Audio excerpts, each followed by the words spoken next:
U.S. proposes removing Sudan from terrorism list for $330 million compensation. A U.S. proposal to remove Sudan from a list of states that sponsor terrorism, in exchange for a $330 million payment compensation to American victims of al-Qaeda, has caused anger in the poverty-stricken East African country.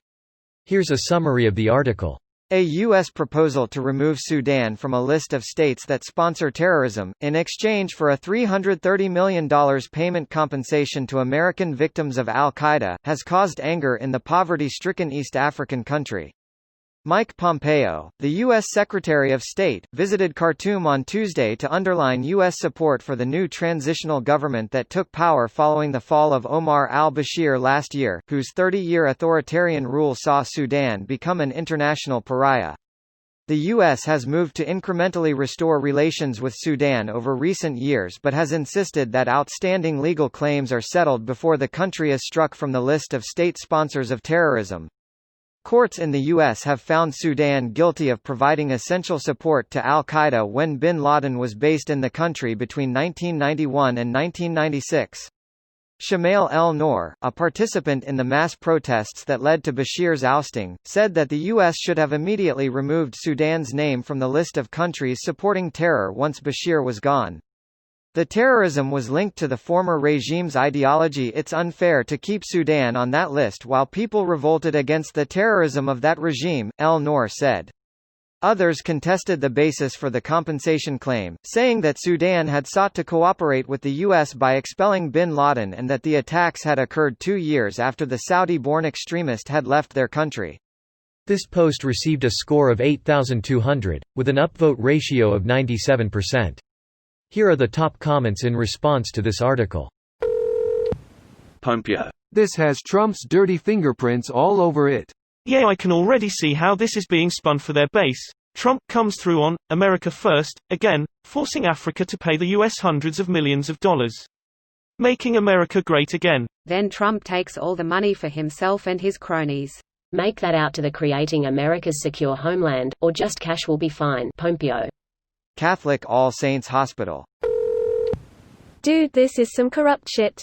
It is a get-out-of-terrorism jail-free card for $330 million.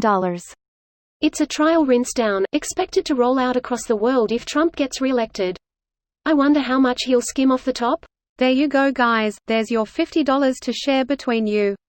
What? No, those are genuine administrative overheads. Or Hollywood accounting. The families will get a bill, because obviously collecting this money on their behalf wasn't cheap. Just another example of why this list is a complete sham. Saudi Arabia should be the go-to answer for that from a Western-centric point of view, but being brutally honest, America could also go on a similar list for all the coups, assassinations and destabilizing terrorist organizations it has backed over the years.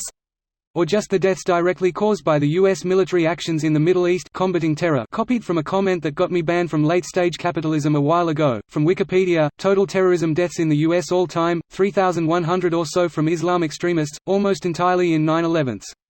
Total civilian deaths in the Iraq War, depending on the source used. If Americans are going to hate on Middle Easterners in general for 9/11, then Middle Easterners have at least 20x as much cause to hate on Americans in general for the Iraq War.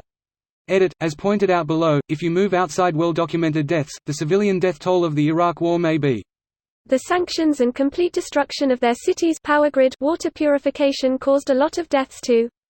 You could even make an argument that we're responsible for all the sectarian violence that erupted during our poor management of Iraq. Step 1, kill dictator. Step 2. Step 3, profit. Not even debatable. The U.S. was absolutely responsible for the destabilization of Iraq and the subsequent rise in sectarian violence. I wonder how much did the Saudis have to pay? $- considering how much we've plowed into Syria and Yemen. Not extortion at all. The rich extorting the poor for money. What can be more odious than that? This video was automatically created by Reddit to speech. The article and comments in this video were selected from Reddit according to their upvotes, and any paraphrasing was performed by smmry.com, without any human intervention.